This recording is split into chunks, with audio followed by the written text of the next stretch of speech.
My partner and I struggled with intimacy for over a decade, and to make a long story short, essentially I was never in the mood. And still to this day, if he asks me, do you want to have sex or are you in the mood? The answer is almost always no. In this video, I'm going to share with you why I'm never in the mood, but how there's also nothing wrong with me or my relationship. Welcome, my name's Janelle Fraser, creator of the Intimacy Revival Method, and on this channel, you are going to learn the lifestyle, sex tips, inner healing, and relationship work required to revive the intimacy in your relationship and deepen the connection in your marriage. I have what's called passive or responsive desire, which means walking around in my everyday state, it's going to be pretty unlikely that I'm going to be in the mood. So when my partner says, hey, do you want to have sex or are you in the mood? In this moment, no. And I always felt like there was something wrong with me or that I was broken because like other people seemed to just be like in the mood, or he'd ask me if I was and I would say no. And then so that always felt like a rejection. Passive and responsive desire is opposite to spontaneous or active desire, meaning that you actively walk around feeling turned on and desiring intimacy, and that the desire for sex just comes and bops you on the head. Both of these are valid ways to experience desire, but oftentimes when we have passive or responsive desire, we feel like we have no desire. We feel like we're never in the mood, and that's a problem because we do live in a world that really highlights spontaneous desire. Like every single movie ever, they just rip all their clothes off and they're ready to go. And it's frustrating that for years I felt like there was something wrong with me and my relationship because I wasn't experiencing that. Being passive or active in your desire isn't something that's set in stone. It's something that can change over time, right? We often hear like, oh, well, they wanted to have sex so much in the beginning and now they don't. Well, there's a lot of reasons why that could be, but also this shift can happen at any time. And it doesn't mean that there's less attraction or commitment to that person that you're with. I live in Canada and we're just coming out of the winter, so this is a good analogy to describe the difference. Active desire is like the car's already warmed up, ready to go. Passive desire is like you just got a whole snow dump, your car is completely buried, and you've got to like chisel the ice off the window. And so the process to be ready to go out shopping for the day is going to be very different for those two cars. The one that's buried in the snowbank needs to be cleaned off, it needs to be started, you might need to chisel the windows, turn on the heated seats. Okay, it has time, and then it is ready to go. That doesn't mean that intimacy can't be just as enjoyable or pleasurable or orgasmic or any of those things. And if it's not enjoyable, those can be something different that we look at. Those are things that we definitely cover in my courses and in my free trainings.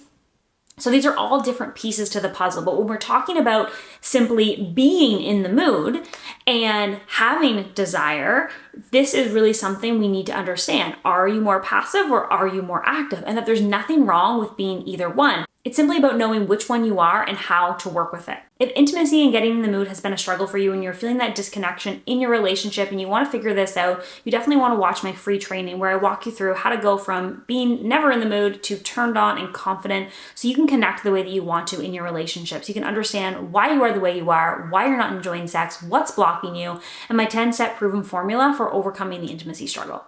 I know how frustrating and confusing and emotional this whole situation is. I have been there, and if you told me now that I'd be having more frequent and fulfilling intimacy, 2 kids after 15 years later into our relationship, I would have never believed you. The struggle was so real and so painful, and I want you to know that you do not have to continue to live like this, and there is a way through. So I'm so excited to share that with you inside of my free training. It's funny because when I look back over my history, I actually broke up with boyfriends all throughout my life because I wanted something new and exciting. After that first part of the relationship died down, I felt like something was missing or there was something wrong with me or I must not be attracted to them anymore. But the reality was I have passive desire. In the beginning of a relationship, desire can work differently for several different reasons.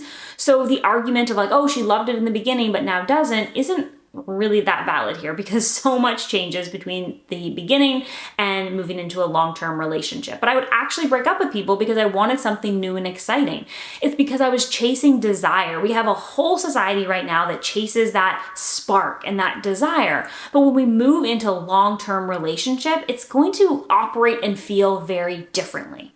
I think we're all just putting too much pressure on the fact of, am I feeling in the mood right now?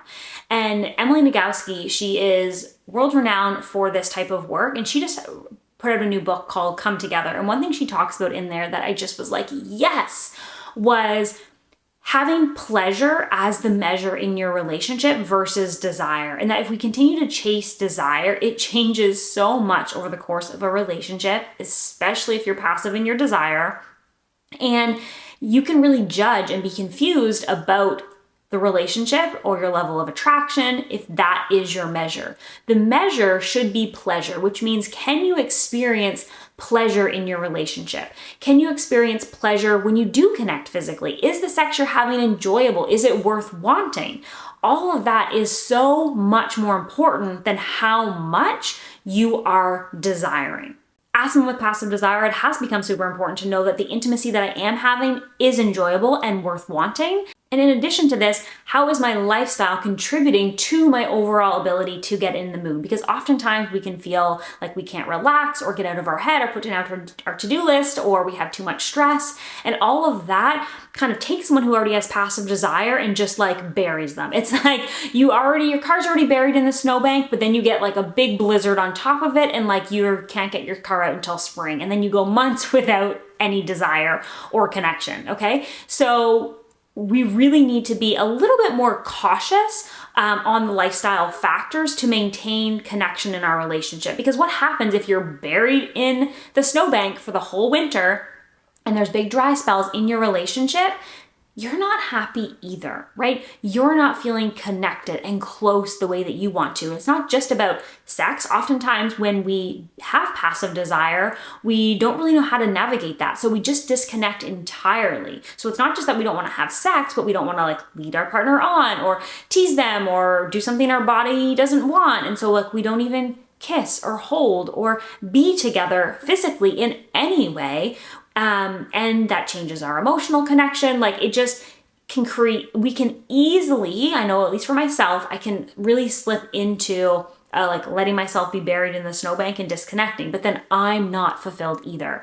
So it has been a part of my life to know, why I want to get out there and shovel my car off, right? Why do I want to put the effort in to get turned on, to feel desire? Because sometimes with passive and responsive desire, you're responding to stimulus. Something has to happen to turn you on. Maybe it's you watch a movie, maybe it's you take a bath, maybe it's you do some self-touch, maybe it's some massage together. Like there's certain things that are going to activate you and turn you on.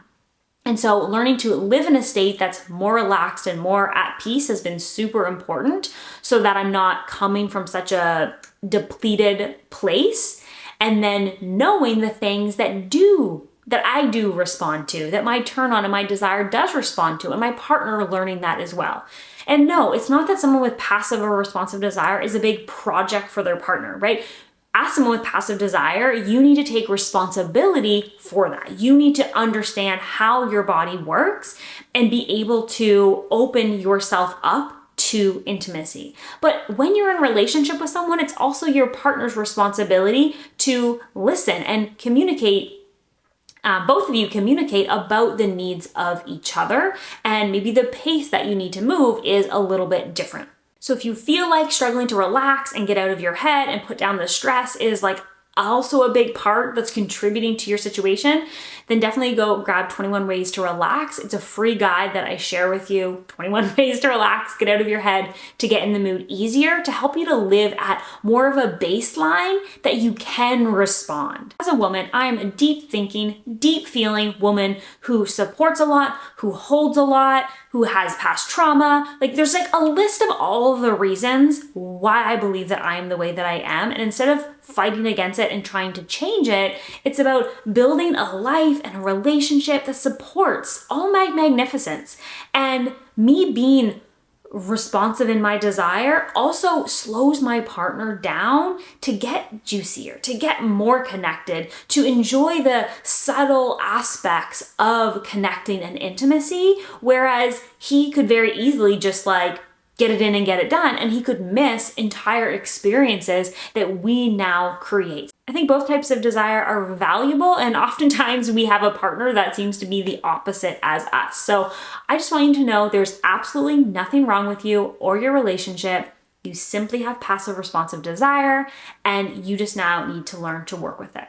Make sure you go watch the free workshop of how to go from never being in the mood to turned on and confident so you can connect in your relationship so you can just completely handle this issue. If you like this video, give it a thumbs up and subscribe to my channel so you catch my next video so you and I can work together to revive the intimacy in your relationship.